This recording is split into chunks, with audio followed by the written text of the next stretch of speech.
대체할 수 없는 정통 경제방송 박근영의 데일리 힌트 시간입니다. 오늘 2월 24일 화요일 방송입니다.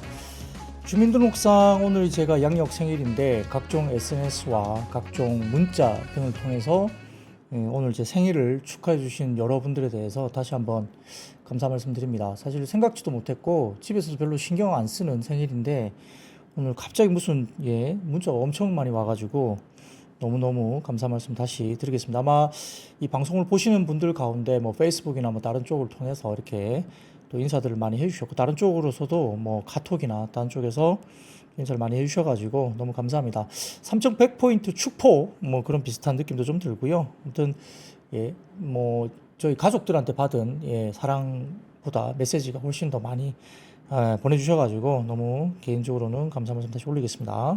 열심히 하겠습니다. 건강하게 여러분들한테 방송을 계속 할 수 있도록 더욱더 자중하고 초심으로 돌아가서 열심히 하겠다 다시 한번 말씀을 드리겠습니다. 자, 시장 이야기를 바로 들어가도록 하죠. 코스피는 46.67포인트 상승 출발 보였습니다. 이란과 이스라엘 사태가 완화되는 가운데 반도체와 소부장, 2차전지와 리튬, 카카오뱅크와 은행, 증권, 온디바이스 AI, 조선과 항공, 건설기계, IT 대표주, 화학, 섬유, 제약바이오, 타이어, 양자, 암호 등 상승 출발 보였습니다. 뭐 그 외에도 많은 섹터들이 이렇게 상승 출발을 했는데요. 자, 미국 주식시장은 지정학적 갈등 봉합과 연준 인사들의 잇따른 비둘파적인 발언 영향 때문에 상승 마감을 했습니다. 자, 첫 번째 사진 보여드리면, 자, 요렇게 이제 도널드 트럼프 대통령은 이번에 그 이란이 이제 미국이 이란 쪽으로 이제 벙커버스터를 쐈죠. 그래서 미사일 타격을 했는데 이 부분에 대해서 이제 트럼프 대통령이 아예 대놓고 하죠. 이란이 여기에 대해서 보복으로 이렇게 다시 카타르에 있는 뭐 미군 기지였나요? 이렇게 보복 감행을 했는데, 자, 여기에 대해서 아래쪽에 중간쯤에 보시면 I want to thank Iran for giving us early notice라고 나옵니다. 그러니까 이란 우리한테 미리 알려줘서 고마워. 니네들이 우리한테 공격한다고 미리 알려줬다는 것에서 굉장히 고맙게 생각한다. 그래서 아마 이란 같은 경우는 이제 평화로 아마 좀 더 한 발짝 나아가는 그런 모습을 보일 것이고, 조화롭게 이런 부분에 대한 어떤 부분에 대해서 상당히 긍정적으로 진행이 될 것이다. 이런 이야기를 하고 있습니다.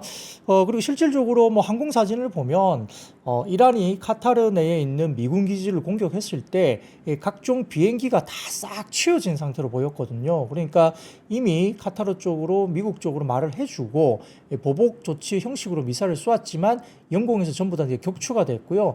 한 발 정도는 크게 신경 안 썼다고 하는 것은 엉뚱한 데 떨어지는 거라서 그거는 뭐 신경 쓰지 않고 놔뒀다. 뭐 이런 이야기를 할 정도로 이제 이란이 이제 보복과 관련된 미사일을 쏘긴 했지만 그 부분은 이미 미국과 이쪽으로 다 통보를 한 다음에 쏜 것이고, 이란 측에서는 뭐 굉장히 정당한 보복을 했다라고 발표는 했지만 미국이나 이쪽 입장에서는 이제 미리 사전 통보를 받고 어떤 뭐 약속 대련처럼 이렇게 움직임이 있었다는 점에서 이게 발표되는 순간 미국 쪽에서는 원유가 급락하기 시작했고요. 시장이 상승 쪽으로 가는 모습을 보였다. 이렇게 보입니다.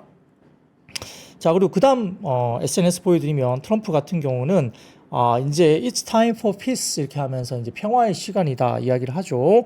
트럼프가 이스라엘과 이란 간의 휴전 합의를 발표했습니다. 24시간 후 공식 종전이 된다라고 아침에 발표를 했는데요. 여기에 따라서 WTI가 $60 중반대까지 안정화됐습니다. 자, 한국 시간으로 오늘 1시였나요? 그 정도 기준으로 이란과 이스라엘의 휴전 관련된 이슈가 있었는데, 자, 이란 쪽에서는 휴전 관련된 부분들을 공식적으로 발표 관련된 부분을 확인을 해줬습니다만 이스라엘 쪽에서 이와 관련된 확인이 굉장히 늦어졌습니다. 트럼프 대통령은 종전했다라고 이야기를 했고 이란 쪽은 이것도 합의했다라고 발표가 나왔는데 이스라엘은 계속 그 발표가 계속 안 됐죠. 계속 시간을 끌고 계속 있었지만 이제 오후 늦게 우리 한국 시간 늦게 이 부분도 좀 확인은 됐긴 됐습니다만 이스라엘의 발표가 상당히 늦어졌기 때문에 이게 뭐 종전 합의가 된 게 맞느냐 등등 포함해서 말들이 좀 많이 있긴 했습니다만, 여튼 뭐 그런 부분들 가지고 이제 좀 더 평화적인 부분으로 좀 넘어가는 그런 분위기에 좀 더 안도 랠리가 되는 겁니다. 뭐 이란 측의 입장에서는 이스라엘이 이 종전 관련된 이슈가 언급이 됐음에도 불구하고 계속 미사일 쏘네 이렇게 이야기가 중간에 계속 나왔거든요. 그런데 어쨌든 이스라엘 쪽에서도 공식적으로 관련된 합의 부분에 대한 언급은 있었다라고 이야기가 되고 있습니다. 전일 원로 이사에 이어서 매파로 불렸던 보우만이 인플레 억제 시에 7월에 금리 인하를 시사한다라고 다시 한번 언급을 했습니다. 시장금리가 여기에 따라서 하락세를 보였고 7월에 금리 인하 확률이 높아지는 모습을 보였는데요. 자, 원로 이사 같은 경우는 7월에 이렇게 금리 인하를 할 수 있고, 그 다음에 이 관세 부과 자체가 이 인플레와 상관성이 떨어진다고 하면서 7월에 금리 인하설을 제일 먼저 또 중간에 이야기를 했습니다. 어쨌든 그런 식의 이야기를 하는 것은, 자, 트럼프 대통령 나 봐봐, 나 패드 의장 하고 싶은데 너무 하고 싶어, 나 시켜줘, 그런 이야기를 금리 인하로 이제 간접적으로 애둘러서 돌려서 이야기했다라고 월가에서는 평가를 한다고 말씀드렸죠. 자, 대표적인 매파로 불리는 보우만까지도 지금 이렇게 관련된 이야기를 합니다. 참고로 보우만 이사는 원로 이사와 마찬가지로 작년에 인플레이션 위험을 강조한 매파, 아주 극단적인 매파로 불리는 사람인데요. 특히 작년 샴눌과 엔캐리 청산으로 9월에 연준이 첫 인하 사이클을 시작한 B컷 50bp 금리 인하를 했을 때 유일하게 25bp 인하 소수 의견을 유일하게 제시했던 사람입니다. 상당히 매파로 알려져 있고요. 그때 당시에 트럼프 대통령 후보도 파월의 B컷을 바이든을 도와주려는 정치적인 판단이라고 비난을 했고, 여기에 따라 보우만이 트럼프 대통령 눈에 딱 들었겠죠. 아, 쟤 말 잘 듣네 하면서 보우만이 차기 연준 의장으로 주목을 받았었던 적이 있습니다. 자, 이번에 보우만의 발언은 트럼프가 올해 봄에 보우만을 연준 부의장으로 임명을 했었죠. 딱 눈에 들었기 때문에 그때 잘 받았죠. 아, 내가 말하는 대로 내 뜻하는 대로 잘 따라주네. 아주 예쁘게 봤는데요. 그래서 연준 부의장으로 임명을 하고 경제 전망에 대한 첫 번째 실질적인 발언을 7월에 또 금리 인하 사이클 형식으로 보우만이 아주 매파적이었던 그녀가 이야기를 했다는 거죠. 일단은 뭐 트럼프 눈에 들기 위해서 상당히 트럼프의 입맛에 맞는 이야기를 지금 하고 있습니다. 자, 그래서 코스피 같은 경우는 지정학적 갈등의 봉합, 그리고 삼성전자 하이닉스 상승폭이 확대, 특히 SK 하이닉스의 아웃퍼폼이 굉장히 눈에 보일 정도로 뛰어나게 나타나고 있습니다. 자, 그 외에도 외국인들 순매수가 이어지면서 연고점 재경신하고 있고요. 기관 외국인이 오늘 많이 샀습니다만 개인들은 아주 스마트하게 지난번 빠질 때 기관 외국인들의 대규모 매도를 1조 원 이상 외국인 기관의 매도를 다 받아내면서 오늘같이 슈팅이 나오니까 3,100포인트까지 슈팅이 나오니까 개인들은 또 스마트하게 매물을 또 출하하면서 잘 엑시트를 하고 있습니다. 아주 스마트해요. 개인들 잘하고 있습니다. 자, 그래서 뭐 오늘 연고점 개정신하면서 코스피가 3,100포인트 이제 상향 돌파를 했습니다. 3,000포인트 안착을 위한 분위기가 좀 이어진다 이렇게 볼 수 있는 상황이고요. 전일도 주말간 벌어진 미국의 이란 타격, 반도체 규제 우려 등의 낙폭을 대부분 만회하면서 일단 전반적으로 흐름이 괜찮았는데, 외국인 오전 현선물 동반 순매수였고 현물은 오전 기준 3,900억, 선물은 5,600계약 이상을 매수했습니다. 기관도 오전 기준 2,700억 이상 현물을 순매수하는 모습이 보였죠. 자, 업종별로 대부분의 업종이 상승을 보였던 가운데 반도체와 금융, 유틸리티, 기계, 자동차 상승을 보였고요. 방산, 정유주는 하락했습니다. 역시 이란과 이스라엘의 분쟁이 어느 정도 휴전 쪽으로 가닥이 잡히면서 특히 방산주가 급락을 했는데, 특히 LIG 넥스원 같은 경우는 국내 KB증권에서 좀 과도하게 비싸다라는 리포트를 쓰기도 했죠. 전 세계 글로벌 1위 미사일 체계 관련된 업체가 RTX인가요? 뭐 그 회사가 밸류에이션이 한 24배, 25배 정도밖에 안 되는데 LIG 넥스원이 지금 45배 정도였나요? PER 밸류가 40배가 훨씬 넘는 40배 중반 정도까지 급등해 있어서 굉장히 부담스럽다라고 분석 리포트를 썼고요. 뭐 국내 다른 방산 업체들은 높은 밸류를 받고 있는 업체가 한 30배 정도 언저리고 조금 더 낮게 거래되고 있는 종목도 있습니다. 근데 전 세계 글로벌 미사일 체계 1위 업체가 한 24배, 25배 정도 언저리를 받고 있다는 점에서 40배 중반 정도까지 올라간 LIG 넥스원은 좀 과도하게 비싸다라는 리포트를 KB증권에서 냈죠. 그러다 보니까 오늘 10% 이상 주가는 급락을 보였습니다. 휴전 사태도 이제 역시 영향을 미쳤다 볼 수 있고요. 그 외에 다른 방산업체들도 꽤 많은 낙폭을 보이기도 했습니다. 자, 반도체는 삼성전자, SK나 하이닉스 신고가, 특히 하이닉스가 신고가였는데 시총 200조를 장중 돌파를 했고요. 외국인 대규모 순매수의 상승폭 확대되면서 지수 상승을 이끌었습니다. 26일 오전 5시 30분 한국 기준입니다. 마이크론 실적 기대감이 여전히 남아있고, 삼성전자는 미국의 테일러 팹 내년 초 양산 라인 투자 소식도 전해지고 있습니다. 자, 2차 전지는 테슬라가 지난밤 8.2% 급등하면서 로보택시 공식 출시 기대감 때문에 주가가 급등을 했고요. 외국인 대형 수급 대형주에 몰리면서 2차전지도 동반강세입니다.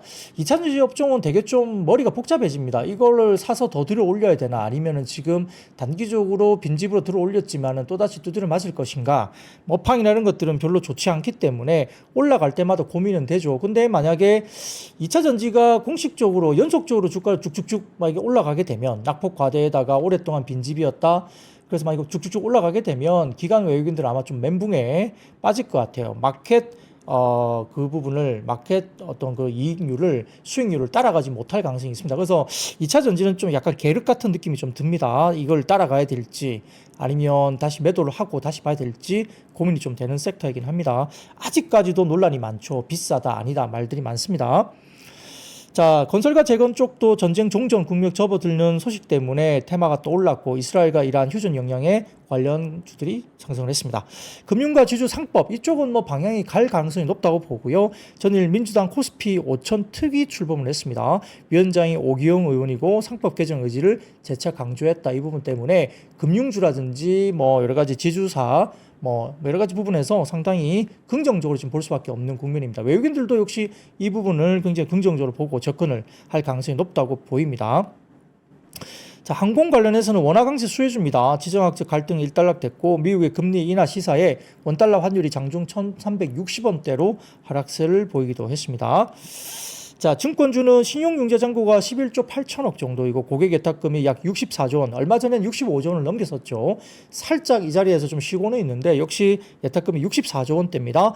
23년 이후 최고 수준까지 올라왔는데요. 동학개미 복귀 기대가 있는데, 신용융자잔고가 11조 8천억 정도라서 23년 이후 최고 수준이라 조금만 밀리면 또 막 터지는 게 아니냐, 뭐 담보 부족 터지면서 주가가 급락할 수 있다, 혹시 생각할 수도 있겠지만은, 시총 대비 비율은 아직도 고점에서는 한참 아래쪽에 있다고 말씀을 드렸었고요.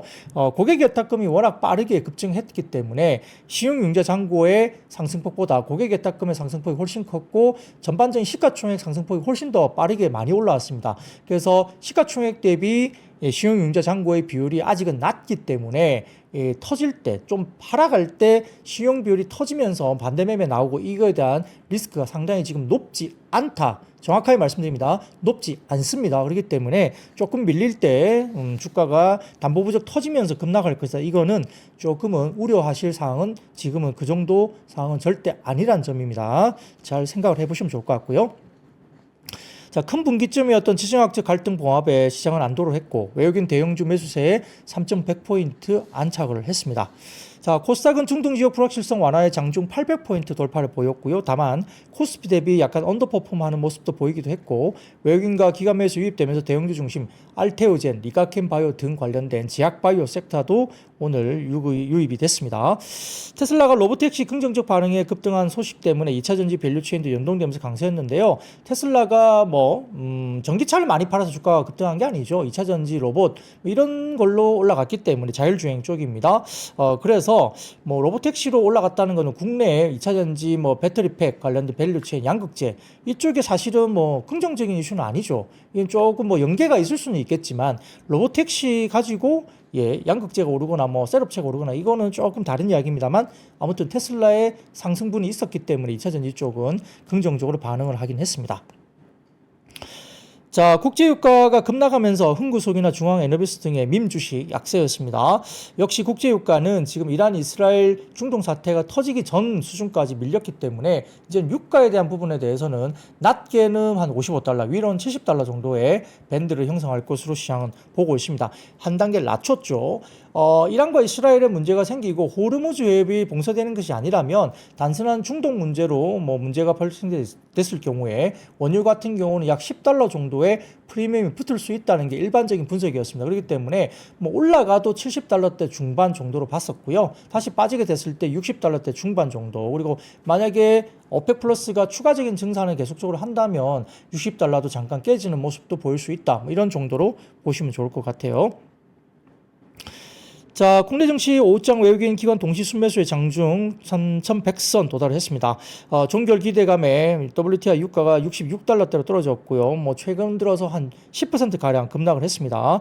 글로벌 위험 자산 선호에 급격히 완화가 되고 최근 강세를 보이고 있던 한국 증시가 지정학적 긴장이 완화되면서 곧바로 외국인 기관 순매수 복귀하면서 글로벌 증시 아웃퍼폼했습니다. 거의 지금 전 세계 증시 1등 아닙니까? 한국이 아마 제가 보기에는 최근 들어서 아마 글로벌 증시 1등이 아닌가 싶습니다. 수익률을 봤을 때. 자, 중동이 지정학적 분쟁 종식 기대감에 대형주 위주의 투자 심리 개선되면서 증시가 강세를 보였고요. 반도체 중심으로 수급이 유입됐고 삼성전자나 하이닉스 등 반도체 대형주, 그 다음에 동진 세미캠이나 이오테크닉스 등의 소부장 업종 일제히 괜찮았습니다. 2차전지 관련 업종 말씀드렸었고 밸류업 관련된 종목도 말씀드렸었고요. 그래서 증권업과 그 다음에 지주사 핵심 계열사들 강세를 보였습니다. SK스퀘어나 두산밥켓 이런 쪽도 이야기가 됐고요. 지정학적 긴장 완화로 해서 유가가 급락하면서 대한항공 등 항공사 등과 한국전력 등 유틸리티 업종이 원료비 절감 기대 때문에 강세를 보였고요. S오일 등 정유사라든지 운임비 하락하면서 HMM 등의 해운업종은 약세였습니다. 자, 카카오 계열사는 카카오페이가 투자 경고 종목으로 지정이 되면서 거래가 정지됐기 때문에 그 수급이 카카오뱅크나 카카오 등 계열사로 수급이 이제 이동을 해버렸죠. 그렇기 때문에 정책 기대감 지속되면서 수급 이동의 영향으로 또다시 오늘은 일부 종목이 급등하기도 했습니다. 자, 방산업종은 지정학적 분쟁이 완화됐고 LIG 넥스원 거의 뭐 매도 의견에 가깝다고 봅니다. KB증권의 리포트는. 그래서 그런 것들까지 나오면서 급락을 보였고요. 풍산, 현대로템, 하나시스템 등의 차익 실현 매물이 격하게 나왔습니다. 업종 탑3는 전기가스, 증권, 전기전자였고요. 업종 바텀3는 금속과 운송창고, 유통으로 볼 수 있습니다. 한편 트럼프 대통령의 휴전업종 주장에도 불구하고 이란이 미사일 공격을 지속하게 받고 있다 이야기도 했고요. 이스라엘 측은 공식 성명을 또 내지 않고 5월까지 끝까지 버티기는 했는데 휴전 협상이 완전히 조인되는지에 대한 부분들이 불확실성이 분명히 있었습니다만 아무튼 오후장에 저희 장소 오후장에 이스라엘 쪽에서도 약간 종전에 대한 부분에 공식 입장 표명이 좀 있었다고 제가 본 것 같은데요. 그렇게 된다면 어느 정도 진전이 있었다 생각을 할 수도 있겠습니다. 자, 그래서 트럼프가 약간 좀 불안한가 봐요. 종전됐다고 이야기를 했는데 뭔가 미사일 아직 막 쏘고 있는 게 막 보이니까 다음 이야기를 합니다. 자, 다음 표를 보여주시면 자, 이렇게 이야기를 하죠. 이제 좀 Please do not violate it. 이게 종전 협상 내가 이야기했는데 이거 협정에 대해서 violate it, 이것을 깨려고 하지 마. 이렇게 이야기를 하고 있죠. 본인도 약간 말해놓고 조금 여러 가지 부분에서 좀 짜증이 나는 모양이에요. 이렇게 이야기를 했다고 하죠. 자, 미래에셋증권에서 이란과 이스라엘의 갈등에 대한 남은 과제에 대해서 일부 코멘트를 했는데요. 자, 전면전은 일단락이 됐고 휴전의 지속성은 약간 불투명할 수 있다는 이야기를 합니다. 양국 모두 내부 강경 지지층의 반발 가능성이 여전히 존재하고 이란은 굴욕적 휴전론, 이스라엘은 핵위협 해소의 미완성 이런 명분 때문에 이렇게 지지층의 반발이 있을 수 있다 이야기를 하는 것 같고요. 이란의 고농축 우라늄 행방이 묘하다는 겁니다. IAEA 같은 경우는 약 400kg의 고농축 우라늄의 행방을 확인하지 못하고 있고요.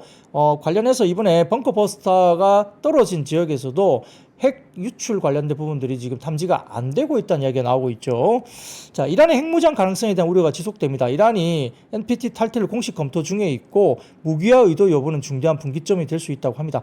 오히려 지금 이스라엘이 NPT에 공식적으로 지금 가입을 안 하고 있는 거 아닙니까? 이스라엘은 핵도 아마 가지고 있다고 제가 알고 있고 이 부분에서 가입을 아예 안 한 나라이고 이란은 NPT를 가입을 했죠. 그리고 핵을 아직 완전히 가지고 있다고 보기는 좀 어렵다고 보는데 어쨌든 그런 상황이라고 합니다. 그래서 오히려 이란 쪽에서는 이번 이슈 때문에 핵무기 보유가 오히려 더 절실해졌다. 이런 국제적인 평가를 또 받을 수 있습니다. 핵무기 보유가 또 가시화되면 군사행동 재개 가능성이 또 매우 높게 지속될 수 있다는 이야기도 되고 있는 상황이고요. 그 단기 시장 반응은 긍정적으로 볼 수 있습니다만 중장기적으로는 리스크가 아직은 상존하고 있다 이야기를 하고 있는 것 같아요. 즉 핵심 쟁점인 핵 개발 문제와 이란 이스라엘 간의 적대감은 여전히 지속되고 남아 있다라고 볼 수도 있겠죠. 상호 자제 이에 대한 기반한 협정이기 때문에 언제 깨고 어떻게 또 이슈가 불거질지는 좀 시간을 좀 버는 정도 수준에서 지금 하고 있는데 이스라엘 같은 경우도 아이언돔이 일단 무너지면서 상당히 지금은 타격을 받았습니다. 재정적인 문제도 그렇고요. 엄청난 돈이 들어가죠. 그래서 장기전을 이끌기에는 이스라엘도 좀 부담스러웠고 이란 같은 경우도 어쨌든 미국이 벙커버스트를 투하하면서 어쨌든 타격을 받았거든요. 그러다 보니까 호르무즈 해협에 대한 봉쇄도 좀 힘들어지는 게 중국 쪽으로 나가는 원유 수출을 못하게 되면 본인 내부적으로도 자금줄이 막히죠. 엄청나게 힘들어집니다. 그렇기 때문에 또 미국이 중국에다가 호르무즈 해협을 이란이 봉쇄하지 못하도록 압박을 좀 넣어라 이렇게 이야기를 하면서 그 근거는 중국 니네가 손해 아니냐. 왜냐하면 호르무즈 해협 중심으로 니네들이 원유를 수입하게 되는데 그걸 못하게 되는 거 아니겠느냐. 그러면 중국 니네가 손해야. 왜냐하면 미국은 전 세계 산유량의 거의 1등이거든요. 우리는 우리가 파서 우리가 원유 공급을 하기 때문에 중동 지역으로도 받을 필요가 없어. 우리는 이제 원유 수출국이기 때문에 호르무즈 해협 막히면 니네가 답답한 거잖아. 그러면 중국 쪽에다가 니네가 이것을 해협 봉쇄를 하지 못하도록 네가 말을 좀 해봐 이렇게까지 이야기를 했다고 하죠. 그러니까 미국은 사실은 좀 이런 부분이 상당히 본인들 입장에서는 불리하지 않다는 입장을 가지고 있는 겁니다. 자, 그렇게 보시면 좋을 것 같고요. 자, 그 다음 매크로 하나 보여드릴까요? 네. 요건데요. 엄브레 리서치 쪽에서 올리신 자료인데 보시면 자, 글로벌 증시에서 보면 올해 같은 경우는 모멘텀 전략의 성과가 압도적으로 가장 좋습니다. 밸류에이션 이런 거 다 필요 없다는 거죠. 지금 국내 같은 경우도 보세요. 물론 이제 조선방산 밸류를 어느 정도 업고 올라간 종목도 있긴 하지만 자, 밸류가 업어졌다 하더라도 지금 스테이블 코인 관련주라든지 이런 것들도 보면 밸류가 말도 안 되게 올라간 게 있어요. 물론 아까 방산주도 말도 안 되게 올랐습니다. 지금 글로벌 피어 대비 밸류가 2배까지 지금 올라와 있잖아요. 국내 일부 종목들이. 그렇게 해서 올라갔는데 과거에는 그렇지 않았었는데 어쨌든 모멘텀 플레이가 지금 가장 압도적으로 시장 수익률을 글로벌 증시에서 보여주고 있다. 양자 컴퓨터도 마찬가지고요. 모멘텀 플레이가 지금 관세다 뭐다 다 필요 없고 달리는 말이 더 달렸고 수급으로 결국 들어오면서 끌어올리면서 모멘텀 플레이가 가장 큰 수익을 보여줬다. 이거는 한국뿐만 아니라 글로벌적인 현상으로 보인다는 이야기가 지금 나와 있습니다. 뱅크 오브 아메리카의 자료를 가지고 이야기를 하고 있는 상황이고요. 현재까지는 그렇다는 거죠. 그 보시면 가치주가 3.6%밖에 못 올랐고요. 그다음에 성장주는 오히려 마이너스였습니다. 그리고 퀄리티 일부분도 거의 부합 수준이었고요. 등등 포함해서 어쨌든 간에 지금은 모멘텀 플레이로 글로벌 시장을 움직이고 있다. 말씀 보여드리면 될 것 같고요. 자, 그리고 그 다음입니다. 그래서 다음 표를 보여드리면 요거죠. 휴전의 합의 가능성은 굉장히 높게 봤습니다. 그래서 지금 베팅 사이트 폴리마켓 보면은 휴전 협상 관련된 부분들이 이렇게 굉장히 높게 형성이 됐었고요. 자, 아래쪽 그 다음 표를 보여드리면 이란의 핵 합의에 대해서는 굉장히 회의적인 분위기가 나오고 있습니다. 폴리마켓에 따르면 이란의 핵 협상 관련된 부분들은 상당히 좀 회의적으로 보고 있습니다. 이번 미국의 작전 미드나잇 해머 작전을 통해서 이란의 핵시설이 대부분 파괴되거나 제거되었다고 미국은 자신하고 있는 상황인데 어쨌든 일단락되어 가는 모습은 긍정적이긴 한데 이란의 핵 합의 관련된 부분은 아직은 시장이 회의적으로 보고 있다는 점에 배팅을 하고 있습니다.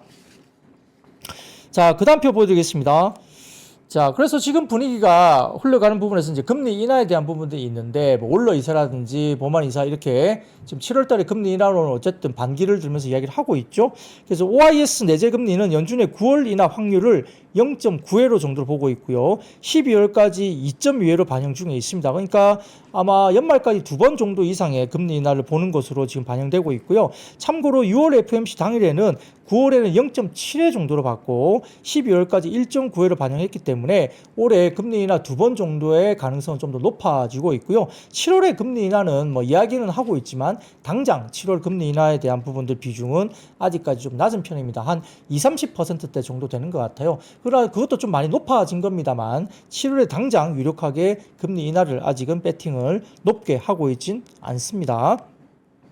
자, 그 다음 표 하나 보여드릴까요? 그 다음 표 보여드리면 25년의 금리 인하에 대한 expectation, 기대 심리인데요. 이 부분이 상당히 격하게 많이 올라가고 있죠. 자, 올해 금리 인하 컷 관련된 부분에 대해서 기대 심리가 치솟고 있다. 그러니까 금리 인하는 한 9월 정도 어쨌든 할 가능성이 높게 점쳐지고 있고요. 12월에 한 번 더 하는 것으로 현재는 보고 있는 것 같습니다. 자, 그리고 JP모간의 한국 주식에 대한 오버웨이트, 그러니까 비중 확대에 대한 의견의 업데이트가 있습니다. 자, 한국 시장에 대한 피드백은 세 가지 유형으로 나뉘는데 세 가지에 대해서 첫 번째 그 제한된 전제 조건은 JP 모간에 따르면 구조적인 변화에 대한 회의적인 시각을 한국에 대해서 가지고 있는다는 문제점 하나, 두 번째 거버넌스 개혁은 긍정적이긴 하지만 아직 확신이 부족하다는 이야기 하나, 세 번째 한국 시장에 대해서 새롭게 관심을 갖는 해외 투자자의 증가에 대한 이슈 하나, 이 세 가지를 전제 조건을 갖고 있는데요. 자, 코스피가 2021년 이후에 처음으로 3,000포인트 돌파한 상황에서도 추가 매수 의향의 투자자가 우세하다는 점을 이야기를 하고 있고 3분기 중에 미국과 무역 합의와 상법 개정안 통과 가능성이 핵심 촉매가 될 수 있다는 점을 분석했습니다. 그래서 코스피의 목표 밴드는 베이스는 3,200포인트까지는 베이스로 가지고 있고요. 상단에 대해서는 3,500포인트까지 열려 있다. 그리고 하단은 2,700포인트 정도를 하단으로 봤습니다. 선호 섹터는 반도체와 금융, 방산, 지주회사, 화학, 소비재 및 K컬처 정도로 JP모건은 분류를 했습니다. 이거는 참고를 해보시면 좋을 것 같습니다. 근데 이제 그 가운데 지금 삼성전자 부진으로 인해서 인덱스 상승 지속 가능성에 대한 의문이 있는 것에 대해서 이제 제기가 된 부분이 있는데, 자, 삼성전자 주가 부진에도 불구하고 MSCI 코리아 내 비중이 25%로 과거 대비 감소해서 지수에 대한 변화에 기여를 하고 있다. 이게 여러 가지 부분에 있는데, 삼성전자가 오히려 모멘텀 리버설시, 그러니까 오히려 삼성전자가 뭐 모멘텀에 대한 부분들이 만약에 살아나게 되면 오히려 또 수혜가 가능성이 있다고 보고 주가가 오히려 더 급등할 가능성이 있다. 시장에 대한 급등 가능성에 대한 부분도 열려 있다라고 수혜 가능성을 보고 있는 것 같습니다. 그것도 좀 참고를 해보시면 좋을 것 같아요. JP모간 이야기를 잠깐 말씀드렸습니다. 자, 그러면 섹터로 한번 넘어가 보도록 하죠. 자, 첫 번째 반도체와 IT 대표주 상승입니다. 미국에 관련된 이란 핵시설 공격 이후에 보복이 있었지만 이미 예견을 하고 미리 말을 해주고 공격을 했기 때문에 약속 대련이 이루어졌고요. 여기에 대해서 이란과 이스라엘의 휴전 관련된 이슈가 공식화됐습니다. 자, 그래서 그 다음 표를 보여드리면 이렇게 트럼프 대통령이 어쨌든 기본적으로 이렇게 휴전 관련된 공식화를 언급을 했다는 이야기고요. 더군다나 페드의 조기 급락 인하 기대감이 커지고 있고 7월에 크리스토퍼 월러 페드 이사가 7월에 금리 인하 고려 언급을 했고 미셸 보우만 페드 부의장도 역시 굉장히 매파적인 인물로 알려져 있지만 7월에 금리 인하 관련된 부분들 언급을 했습니다. 자, 다울투자증권은 전일 보고서를 통해서 7, 8월을 기점으로 AI 수요의 기업 간 거래 확장에 대한 단서가 확인되면서 반도체 업종의 멀티플 상승 국면이 재진입이 예상된다 이야기를 했고요. 한국투자증권에서도 단기적으로 삼성전자와 SK하이닉스의 중국 공장 가동, 투자에 대한 즉각적인 피해가 발생할 가능성은 제한적이고 단기적인 정책 노이즈로 인한 과도한 주가 하락은 되돌림이 나타날 가능성으로 주가가 올라갈 것이다 평가를 했습니다. 업계에 따르면 SK하이닉스는 최근 사내 게시판에 PNT 패키지 앤 테스트 7 시설을 짓기 위해서 과거 매입한 청주 LG 이공장 부지에 있던 건물을 철거할 계획으로 공지를 했다고 합니다. 어쨌든 오늘은 하이닉스가 상당히 아웃퍼폼했고 삼성전자도 4% 정도 따라갔고요. 6만전자 위로 올라왔습니다. 그 외에도 반도체 소부장까지 올라왔고 그 외에 LG 디스플레이, LG전자, 넥서스, W게임즈, 카카오게임즈, 크래프톤 등의 대표 IT나 게임 이런 관련된 부분들도 주요 기술주들이 주가들이 상승을 보였습니다. 자, 그 다음 표를 보여드리겠습니다. 이 라피키 리서치에서 올려주신 자료인데요. DDR4 8GB, 16GB 그리고 DDR5 8GB, 16GB 현물 가격인데요. 급등세입니다. 급등세. 야, 이게 DDR4 현물 가격이 계속해서 급등입니다. 23일에는 DDR4 16GB 칩의 가격이 같은 용량의 최신 사양인 DDR5보다 약 2배나 더 비싼 상황이 발생하고 있습니다. 굉장히 이상하죠. 어떻게 DDR5보다 DDR4가 2배나 더 비쌉니까? 이거는 DDR4를 이제 단종하기 때문에 지금 이 부분은 수요가 급박하게 올라오면서 가격이 2배나 더 비싼 상황이 발생했고요. 이러한 현상은 D램 역사상 처음으로 알려져 있고요. 이전 세대 제품의 가격이 최신 세대보다 100% 더 높은 사례는 전례가 없었죠. 자, 통계에 따르면 DDR4 현물 가격은 불과 2주 만에 약 50% 급증을 했고요. 이번 분기 들어서만도 모든 용량 제품의 가격이 2배 이상 폭등하고 있습니다. 현재 이 부분에 대해서 상당히 가격 급등의 최대 수요가 될 수 있는데 뭐 그게 삼성전자가 됐든 하이닉스가 됐든 뭐 누가 됐든 DDR4 재고를 다 없애고 있는 과정이기 때문에 재고를 이렇게 비싸게 팔 수 있다는 점에서 DDR4 재고 소진 관련된 부분도 이 가격 급등에 대한 수혜를 받을 수 있기 때문에 실적에 대한 부분도 상당히 좋아질 수 있다는 거고, 물론 뭐 HBM이 좋아지면서 이제 SK 하이닉스에 대한 주가가 뭐 훨씬 더 아웃퍼폼을 하고 있고 신고가를 내고 있는 상황이고요. 전자가 좀 상대적으로 HBM 수혜 강도가 낮기 때문에 뭐 좀 어정쩡하긴 하지만 밸류에이션 자체가 역사적으로 너무 말도 안 되는 가격에 내려와 있기 때문에 주가는 올라도 된다는 점에서 전자가 크게 빠질 자리가 없다는 점에서도 시장이 어느 정도 방어가 된다 보시면 될 것 같습니다. 자, 그 다음 사진 보여드리면 삼성증권 애널리스트가 본인이 사진을 찍어서 올리신 자료인데 조업일수 기준으로 일평균 반도체 수출입니다. 보시면은 상당히 견조하게 올라가고 있죠. 자, 조금 짧은 파란선 25년 보면 24년 대비해서도 조업일수 1평균으로 봤을 때 지금 반도체 수출 금액이 상당히 견조하게 24년 빨간색 대비로도 엄청나게 잘 나오고 있습니다. 23년이 아래쪽에 있는 파란색 기준선이고 24년 나오고 25년이 24년 빨간색보다 훨씬 더 높게 일평균 수출금이 나오기 때문에 굉장히 반도체가 지금 선전하고 있다 보시면 좋을 것 같아요. 자, 그리고 한투증권입니다. 반도체 산업 커멘트 관련해서 미국의 공포 마케팅에 매번 응해줄 필요는 없다라는 이야기를 냈죠. 그래서 결국 수출 허가에 대한 철회 방안을 검토 중에 있는데 실제 공급망의 영향을 고려한다면 이것이 실제 시행 가능성 상당히 낮다는 판단을 한투증권에서는 했습니다. 그래서 이런 부분들 때문에 삼성전자 시안팹은 동사 낸드 캐파의 약 40% 차지하고 하이닉스 50팹은 동사 디램 캐파의 40%를 그리고 대련 팹은 낸드 캐파의 30%를 담당을 합니다. 미국의 전략적 압박 카드로 아마 가능할 것이라고 보긴 봤지만 결국 이제 전략적 압박 카드는 현실화되기는 좀 어렵다는 얘기를 하는 것이죠. 여기에 따라서 반도체 단기 주가 조정이 과도했었고 메모리 중장기 투자 모멘텀은 여전히 유효하기 때문에 반도체 섹터에 대한 매수와 비중 확대 의견을 그대로 유지한다 봤습니다. 자, 더군다나 반도체 밸류체인 소부장 관련해서는 자, SK 하이닉스와 삼성전자의 주가 급등했다는 밸류체인도 동반 강세를 오늘 보이고 있는 상황이었는데 특히 SK 하이닉스의 PNT 증설 소식 때문에 SK 하이닉스 후공정 밸류체인 상승 여력이 상대적으로 크다고 오늘 평가를 했고요. 자, SK 하이닉스 관련된 쪽은 어디냐면 펨트론 테크윙 두 개를 봤습니다. 펨트론 같은 경우는 6월 말 7월 초 중심으로 SK하이닉스 퀄 테스트 결과가 나올 것으로 전망되고 테크윙도 같은 시기에 결과가 나올 거로 봤는데요. 이벤트 효과에 따른 상승 연력이 밸류 체인 중에 가장 높다고 판단한 종목이 SK하이닉스 관련주로 펨트론과 테크윙을 선정했습니다. 삼성전자는 두산 테스나 오늘 상당히 장중에 10% 이상 급등했었나요? 예, 두산 테스나. 삼성전자 주가 상승 시 가장 아웃퍼폼을 보이는 게 두산 테스나입니다. 후공정 쪽인데 연초 삼성전자 주가 상승 시 1분기 실적 전망 부진 전망에도 불구하고 주가는 50% 넘게 급등했었고요. 실적 저점은 지났다고 판단합니다. 2분기부터 업황 회복에 따른 실적은 점진적으로 개선될 것이고요. 주가 상승에도 불구하고 최근 12개월 포워드 PBR이 1.2배로 여전히 두산 테스나가 밴드 하단 부분에 위치하고 있다 이야기를 했습니다. 한투증권의 언급이니까 종목에 대해서 체크를 잘 해보시면 좋을 것 같습니다. 펨트론 아닙니다. 펨트론이다. 펨트론 사시면 비만약 사시는 거예요.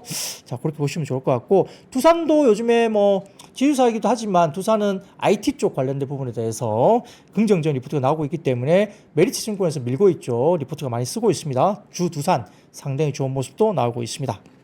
자, 대신증권에서는 반도체주가 더 오를 수밖에 없는 이유에 대해서 새로운 카탈리스트에 대한 고민이라고 쓰면서 두 가지 변화에 주목한다고 봤습니다. 자, 첫 번째는 범용시장이 공급업계의 전략 변화 때문에 여러 가지 부분에서 상당히 변화가 있다라고 보는 것 같죠. 그래서 전방 수요가 좋다고 보기는 어렵다 하더라도 공급이 이보다 더 수요보다는 공급이 더 줄어들고 있죠. 그만큼 하반기 수급 안정성은 강화될 것이라는 판단을 갖고 있고요. 그다음에 AI 관련해서 열릴 견발이 주는 기대감이 있다는 겁니다. 그래서 AI 관련된 기술 진화에 따른 신기술에 대한 수요가 26년도에 견조할 것으로 봤고요. HBM4 같은 경우는 굉장히 타이트한 수급 환경이 전개될 것으로 전망하기 때문에 엔비디아 진용으로의 고객 확장도 있을 수 있고 커스텀 반도체 양산 시도 등의 ASIC 반도체 또 기회가 있는 만큼 평균 판가가 상승할 수 있는 기회가 남아있다고 판단을 했습니다. 그래서 반도체에 대해서 긍정적으로 대신증권에서도 조금 더 주가가 올라갈 수 있는 부분들 역시 긍정적인 이슈를 했습니다. 자, 그 다음 사진 보여드릴게요. 다울투자증권 자료입니다. 자, 보시면은 코스피 후행 PBR과 삼성전자 선행 PBR, 하이닉스의 선행 PBR 책 자료인데요. 자, 달러 및 안전자산으로서 일시적인 회기를 촉발했던 중동 리스크 해소 위에 랠리가 제기되고 있는데 현재 코스피 급등의 각도는 2020년 3월 급락 이후에 나타난 각도와 거의 유사하다. 그때가 우리가 코로나 시점에 급락하고 난 다음에 급등각이 이루어질 때 그 각도와 최근에 한국 시장의 상승의 각도와 거의 비슷하다고 봤죠. 2020년 11월 이후 나타난 2차 상승 당시 삼성전자 선행 PBR이 2배 정도였고요. SK 하이닉스가 1.5배를 돌파했고 유동성과 전자가 지수 상승을 견인했었습니다. 빠졌습니다. 코스피 후행 PBR은 밸류업과 AI 사이클 기대감 정점에 달았던 2024년 이후로 처음으로 한 배를 돌파했습니다. 코스피 PBR이 한 배 정도가 3,000포인트이기 때문에 3,100포인트까지 갔다고 하면 이제 더 PBR 한 배는 이제 돌파를 한 것이죠. 자, 이 차트를 보시면 어떻습니까? 당시에 삼성전자 선행 PBR이 1.5배, 하이닉스가 2배를 돌파했었죠. 그래서 지금 AI 사이클에서 삼성전자가 지수 상승을 제한한 반면 SK 하이닉스 밴드는 하단이 높아지면서 지수를 아웃퍼폼하고 있는 모습입니다. 현재 삼성전자의 PBR은 가운데 선을 보시면 거의 바닥권 1배 미만으로 되어 있습니다. 0.94배 뭐 이 정도 96배 이 정도 되어 있죠. 자, SK 하이닉스는 이미 주가가 올라가면서 지금 1.5배까지 도달했고요. 과거에 2배까지 올라갔죠. PBR 2배. 그러니까 지금 SK 하이닉스가 삼성전자보다 약 밸류에이션이 50% 이상 밸류에 대한 프리미엄을 받고 있는 상황으로 보시면 됩니다. 그래서 2020년도 같이 유동성이 선제적으로 유입된 상태인데 상법 개정, 그다음에 하반기 반도체 사이클에 대한 추가 상승 가능성을 열어둘 필요가 있다. 시장은 상당히 더 올라가고 있는데 결국 그러면 하이닉스가 또 올라갈 수도 있고 삼성전자가 하이닉스에 키 맞추기를 하게 되는 과정이 생긴다면 지금 삼성전자가 하이닉스보다 50% 정도 지금 프리미엄을 못 받고 있는 상황이기 때문에 그 프리미엄 키 맞추기만 나타난다 하더라도 전자가 지금보다는 훨씬 많이 올라야 되는 거죠. PBR 한 배도 안 되는 가격입니다. 자, 전자에 대한 기회가 올지 삼성전자의 시간이 올지 좀 지켜볼 필요가 있습니다. 자, 전자가 땡기게 되면 시장은 또 재미가 없을 수도 있죠. 지수는 올라가는데 전자만 땡기는 시장, 그런 시장이 올 수도 있는 그게 하반기에 그렇게 될지 지켜볼 필요가 있겠습니다. 자, 두 번째입니다. 은행과 증권 지유사가 상승을 했습니다. DS투자증권은 보고서를 통해서 코스피가 저항선이 3,000포인트를 넘어섰고요. 밸류에이션 확장 영역으로 들어가고 있다고 평가를 했습니다. 자, 그리고 아울러서 전일 더불어민주당의 코스피 5천 특별위원회가 정식 출범하면서 정부에 대한 강력한 의지를 표현을 하고 있죠. 상법 개정안도 여전히 되기 때문에 코리아 디스카운트를 끝내고 코리아 프리미엄 시세를 여는 것으로 보고요. 외국인들이 안심하고 투자할 수 있는 어떤 그런 신뢰 기반을 만드는 환경 이런 것들에 대해서 언급을 하고 있습니다. 최근에 어쨌든 이재명 정부가 들어서면서 급박하게 시장에 대한 정책 이런 것을 기반으로 해서 국내 시장이 급등을 하고 있고 글로벌 시장에서 거의 수익권에서 1등하는 정도 수준의 주가의 상승폭 굉장히 높게 나타나고 있다는 점 저희가 주목을 해야 될 것 같고요. 그래서 결국은 하반기에 들면은 금융주, 은행 등을 포함한 금융주라든지 상법 개정 관련된 지유사라든지 이런 것들을 봐야 된다. 결국 외국인들은 여기에 포커스를 맞출 것이라고 보고 있는 것 같습니다. 자, JP모건이 한국의 은행 업종에 대한 투자자 피드백을 이제 언급을 했는데요. 자, 4월에서 6월 사이에 한 40에서 50% 급등했던 은행주에 대한 관심이 지속되고 있다는 반응을 보였습니다. 구조적인 릴레이팅 가능성에 투자자들이 다수 동의하고 있고요. 일부 차익 실현이 있긴 했지만 여전히 조정 시에 매수 수요가 여전히 존재한다고 JP모건이 이야기를 했고요.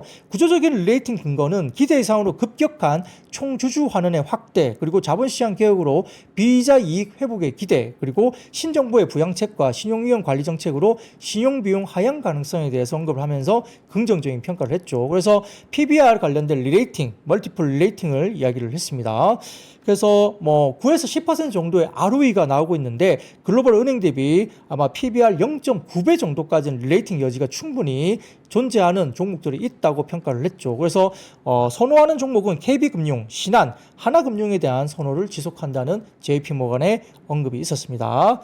그런 것들도 좀 언급을 보시면 좋을 것 같고요. 은행주도 저도 봤을 때는 긍정적으로 접근할 수 있는 부분이 있다라고 보입니다. 자, 세 번째입니다. 테슬라가 8.23% 급등을 하면서 로보택시 성공적인 출시 소식 등의 2차 전지와 자율주행, 특히 자율주행 관련주가 오늘 또 견조하게 움직였습니다. 테슬라가 어제 제가 로보택시 호평 이야기는 어제 말씀을 드렸었고 로보택시 이야기는 어제 해드렸기 때문에 스킵을 하겠습니다. 자, 테슬라 주가 강세론자로 유명한 웨드부시 증권의 댄 아이브스도 직접적인 로보택시에 탑승한 후기로 편안하고 안전한 경험이었다고 평가를 했다고 하죠. 분위기로 봤을 때는 댄 아이브스가 미 경제방송 CNBC에 출연해서 안정성 측면에서뿐만 아니라 자율주행 자체도 매우 부드러웠다고 하면서 사실 구글의 웨이모보다 낫다고 생각했다고 언급했다고 하죠. 근데 원래 이 사람은 테슬라를 좋아하는 사람이죠. 그러니까 이렇게 말을 할 수도 있습니다. 자, 등등을 포함해서 테슬라의 급등 영향으로 자율주행과 2차 전지 관련주가 일단 주가들이 올라왔다. 특히 이제 현대 오토웨버 관련된 이슈가 오늘 또 현대차 그룹 내에서 어떤 역할 이런 부분에 대한 것들이 언급이 되면서 분위기가 좋아졌다 볼 수 있습니다. 자, 네 번째입니다. 이재명 정부가 AI 100조 펀드 조성했다는 로보틱스 산업 수혜 전망 등의 로봇과 AI 산업 관련된 종목들이 주가들이 올라왔습니다. IM증권은 보고서를 통해서 이재명 정부의 산업 육성 정책 기조를 가장 선명하게 보여주는 예가 바로 AI 100조 펀드라고 언급을 했고요. 로보틱스 산업과 관련된 구체적인 내용은 아직 찾아볼 수 없는 것이 사실이긴 한데 AI 100조 펀드 정책 중에 핵심인 국가주도 데이터 센터는 결국 국내 로보틱스 산업 육성의 토양이 될 것으로 분석을 했습니다. 자, 여기에 따라서 높은 확률로 상당 부분의 금액이 국내 로보틱스 산업으로 직접적인 투자로 연결될 것이다라고 분석 보고서를 냈어요. 결국은 데이터 수집, 전처리, 학습, 추론의 과정을 공유하고 로봇 등에 활용되는 AI 인프라가 피지컬 AI로 구분되는 것으로 활용될 것으로 봤는데요. 여기에 따라서 기존의 로보틱스 육성 정책들이 구체화될 가능성도 높아 보인다고 평가 보고서를 썼습니다. 여기에 따라서 기존 참여 업체 중에 경쟁력이 상대적으로 높거나 향후에 휴머노이드 관련된 로봇 수혜 정도가 큰 업체 또는 새롭게 K 휴머노이드 얼라이언스에 참가할 가능성이 높은 업체를 발굴하는 것이 로봇 관련 정책 구체화에 대한 수혜주를 찾는 방법이 될 것이다라고 언급을 했죠. 자, 그러면 우리가 은근하게 힌트 한번 나가보죠. 다음 표를 보여드리겠습니다. 이제 이게 IM증권에서 나온 표인데요. 자, 로봇 제조사 그룹에서 지금 상장 유무와 로봇 휴머노이드 기술력 되어 있는데 레인보우 로보틱스가 파란색으로 되어 있습니다. 휴머노이드 로봇 기술력을 높게 받고요. 이 부분에 대해서 아마 수혜를 받을 수 있다고 평가를 하는 것 같고 뭐 그 밑에 원익 로보틱스나 엔젤 로보틱스 쭉쭉쭉 나와 있지만 이 가운데에서는 휴머노이드 관련된 기술력이 레인보우 로보틱스가 높게 평가를 받았습니다. 그러니까 이 부분을 좋다고 보는 거겠죠. 자, 그 다음 가운데 보시면은 신규 편입 가능성이 높은 업체로서 현대자동차가 높게 형성이 되어 있고요. 로봇 부품 기업으로서는 지금 뭐 SK온, 삼성 SDI 등등 쭉 나와 있는데 로보티즈를 상당히 높게 평가를 했습니다. 파랗게 잘 표시를 해놨네요. 그래서 대놓고 로보티즈를 좋다고 본 것 같아요. 그리고 신규 편입 가능성이 높은 업체로 봐서는 뭐 모비스나 하이젠 R&M, 삼현, 시메스 등을 봤는데 이 가운데서는 삼현을 파랗게 표시를 해놨습니다. 뭐 이런 것들이 뭐 힌트를 주려고 해놓은 게 아닌가 생각은 듭니다. 자, 그리고 현대오토웨이버가 현대차그룹 로보틱스 기업인 보스턴 다이나믹스의 로봇 제품에 대한 유통과 유지 보수, AS 사업 전반을 담당할 것으로 알려지면서 현대오토웨이버 오늘 자율주행과 더불어서 관심을 받았습니다. 참고를 하시면 될 것 같고요. 자, 이스라엘과 이란의 휴전 소식 등의 해운과 방산, 에너지주는 하락세를 보였습니다. 뭐 그 부분은 제가 아까 말씀을 충분히 드렸던 것 같고요. 여기에 따라서 에너지 관련주, 방산 관련주, 해운 관련주, 뭐 종합 물류 관련주 이런 것들 그리고 이런 것들 상당히 좀 좋지 못했고요. 반면 뭐 유가가 빠지다 보니까 항공사 그리고 이제 원화 강세도 긍정적이었기 때문에 항공사주는 일단 반등이 일부 나왔다고 볼 수 있습니다. 자, 하나증권 자료 하나 보여드리겠습니다. 그 다음 사진 하나 띄워주시면 요건데요. 자, 기존 유정 같은 경우는 BEP가 낮아서 별로 의미가 없지만 이미 캐파가 다 차버려서 신규 유정 BEP를 고려해야 된다고 이제 유가 관련된 이야기를 하고 있는데, 최근 이 또한 61달러에서 70달러 정도 수준으로 봤습니다. 신규 유정의 BEP가 기본적으로 61달러에서 70달러 정도 선이다 이야기를 봤습니다. 즉, 트럼프가 아무리 저유가를 원한다 해도 유가 때문에 물가가 내려가는 부분은 자료에서 다뤘듯이 일정 부분 반영이 돼 있다 봤고요. 올해 CPI도 유가 하락에도 불구하고 4월에 2.3%에서 2.4% 반등을 했는데 단 몇몇 연준위원들이 관세 영향이 일회성 또는 제한적이고 미리 언론 플레이를 하는 이유는 작년 9월부터 12월까지 연준이 금리를 인하할 때 이미 헤드라인 CPI 전년비 증가율은 평균 2.6% 초반이었죠. 12월에는 2.9%로 물가 목표치에서 반등하는 국면이기 때문에 올해 하반기 물가 경로도 유사해서 이 부분이 유가가 미리 빠져 있는 부분들은 좀 어느 정도 반영이 된 거 아니냐 이렇게 보는 것 같아요. 그리고 아까 말씀드렸듯이 신규 유정의 BEP가 61달러에서 70달러 정도 수준이기 때문에 60달러를 한참 하회하는 쪽으로 내려가긴 좀 어렵다고 보는 것 같아요. 근데 뭐 어쨌든 국내에서는 상상인 증권이었나 오늘 리포트가 나왔는데 국내의 유가에 대한 레벨은 55달러에서 70달러 선 정도 사이를 일단 움직임을 하반기 정도로 추정을 한 걸로 나왔습니다. 자, 그리고 그 다음 표 보여드리겠습니다. 자, 유가가 올라가면 국내 경제에 미치는 영향인데요. 국제유가 상승이 배럴당 75달러 수준까지 올라가면 성장률이 어쨌든 올해 같은 경우는 마이너스 0.15%포인트가 하락을 합니다. 평균 85달러 수준까지 올라가면 마이너스 0.29% 올해 성장률이 빠지고요. 평균 95달러 수준까지 되면 마이너스 0.42%까지 성장률이 빠집니다. 그렇기 때문에 결국 기본적으로 올해부터 내년 4분기까지 브렌트유 기준 배럴당 평균 $65 정도를 기본 시나리오를 가지고 각각 $10, $20, $30씩 오르는 상황을 전제했을 때 결국 성장률이 빠진다는 겁니다. 그래서 한 $60에서 $60 중반 정도까지 뭐 유지가 된다면 유가가 그러면 성장률에 대한 부정적인 영향이 거의 없을 텐데 이렇게 뭐 $65 넘어서서 $75, 뭐 $85, $95 넘어가면 성장률의 하락세가 어쨌든 영향을 미치게 되는 부분을 보시면 좋을 것 같고요.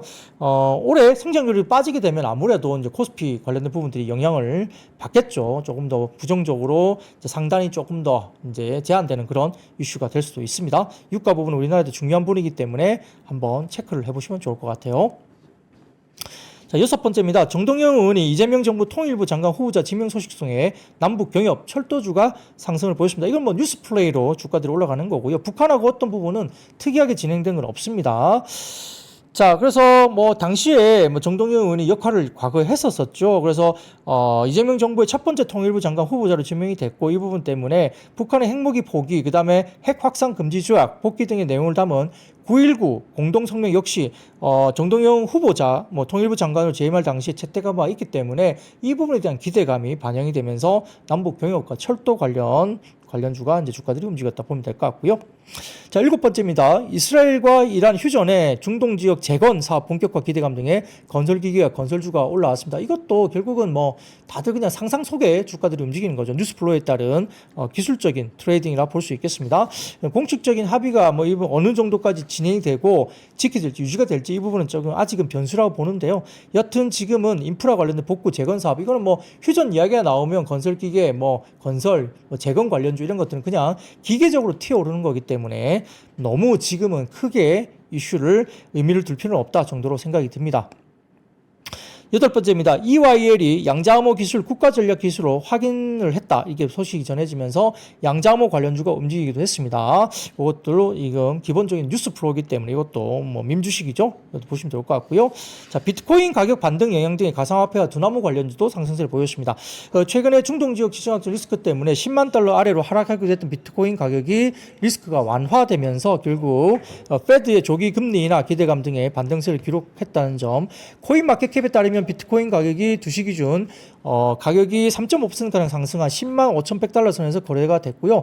빗썸과 업비트에서도 1억 4,500만 원 선에서 거래가 됐었습니다. 그래서 이런 부분들 때문에 긴장이 완화되면 이런 위험자산 선호가 이슈가 되면서 일단은 주가들이 비트코인 가격도 주가들이 올라왔다 보시면 될 것 같고요. 자, 오늘 준비한 이야기는 여기까지입니다. 자, 오늘 갑자기 좀 전에 저기 PD님께서 들어오셔가지고 이렇게 제가 오늘 생일이라고 말씀을 드리니까 이렇게 뭐 불은 안 켰지만 아무튼 축하해 주시는 케이크까지 또 들여다 주시네요. 야, 이게 제가 어쨌든 3프로 TV를 계속 이제 하고 있는데 이게 생일 케이크를 받아보기는 처음이긴 합니다만 너무 감사드립니다. 열심히 더 하고 초심을 잃지 않고 여러분들에게 좋은 컨텐츠를 드릴 수 있도록 더욱더 열심히 하고요. 뭐 자신감 있게 또 나아가겠습니다. 여러분들 사랑해 주시는 만큼 저도 힘을 내고 할 테니까 너무 감사드리고요. 폴마이너님 불 켜서 줘야지 말씀 주시는데 불 켜기까지 좀 어렵고 아무튼 뭐 이렇게만 하더라도 어느 출연자한테 이렇게 해주겠습니까? 지금 저 혼자 받고 있어요. 아무 출연자 이렇게 해주는 거 아닙니다. 3프로TV에서 저를 어떻게 생각하는지에 대한 부분들 확연하게 보여주는 하나의 사례가 아닐까 싶습니다. 너무 감사드립니다. 더 열심히 하고요. 또 약간 여러분들에 대해서도 제가 보시는 분들이 더 중요하죠. 그래서 여러분들에 대해서 열심히 하겠습니다. 자, 감사드리면서 오늘 준비는 여기까지입니다. 내일 또 웃으면서 찾아뵙겠습니다. 여러분 아시죠? I see you.